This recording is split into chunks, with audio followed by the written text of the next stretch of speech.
In the news this week, named persons themselves have criticised the named person scheme. Arrests for cannabis possession have fallen dramatically, and a landmark study has shown the potential of adult stem cells. Hello and welcome to this week's news bulletin from the Christian Institute. The Scottish Government's controversial named person scheme has faced new criticism from the named persons themselves. According to a January report by public sector union Unison Scotland, 52% of health visitors who will act as named persons said the scheme is not a good thing. The report concluded that the requirements of the named person role are not sensible at this time, although Unison are continuing to voice support for the scheme. Reacting to the news, Leslie Scott of children's charity Times Trust said the concerns raised echo those of the No to Named Persons campaign. The concerns that have been raised by the health visitors in this survey that's been done by Unison actually tie in very well with the concerns that the campaign, the No to Named Person campaign, has been talking about since the beginning.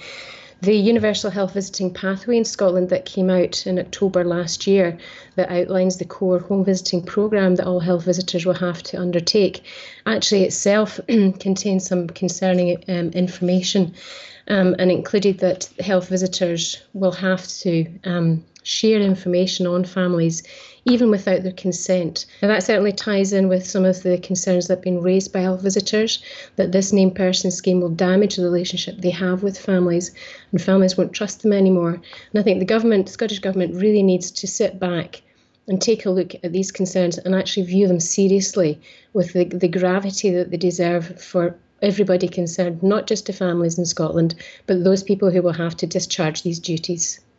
The Scottish Government faced separate criticism this week when a father talked candidly of his experience with a pilot version of the named person scheme. The man, who asked to remain anonymous, said named person surveillance represents a total lack of respect and confidence in parents. He got hold of a 60-page record kept by his 2-year-old son's named person, which raised trivial concerns over his son sucking his thumb and having a runny nose. The father told Scotland on Sunday that the revelations made him feel shocked and vulnerable. I felt angry and powerless when I saw these notes made of very trivial things and constant surveillance of small things that are part of everyday parenting. A total lack of respect and confidence in the parents.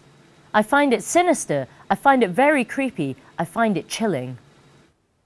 The number of arrests being made for cannabis possession has fallen by 46% since 2010, according to Freedom of Information requests by the BBC. This is despite evidence from crime survey data that cannabis use has remained roughly the same. Between 2010 and 2015, the number of arrests fell from 35,367 to 19,115 in England and Wales. The number of people charged for possession fell from 15,366 to 10,220 over the same period, a drop of 33%. Last year, Durham Police announced that it would cease investigating cannabis users, including people who grow it for personal use. Chief Constable Mike Barton claimed that the move had freed up staff to deal with things that are more important. And finally, a landmark study has shown the potential of adult stem cell treatment to prevent death from heart failure. In the largest trial of its kind, US doctors treated patients with stem cells taken from their own bone marrow.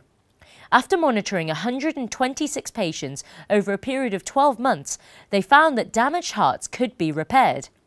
The results were praised by Dr. Amit Patel, Director of Clinical Regenerative Medicine and Tissue Engineering at the University of Utah. For the last 15 years, everyone has been talking about cell therapy and what it can do. These results suggest that it really works. This is the first trial of cell therapy showing that it can have a meaningful impact on the lives of patients with heart failure.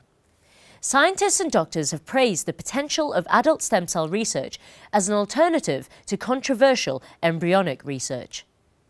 Well, that's all for this week. For regular updates and more information on all our stories, plus much more, visit our website at christian.org.uk. Until next time, goodbye.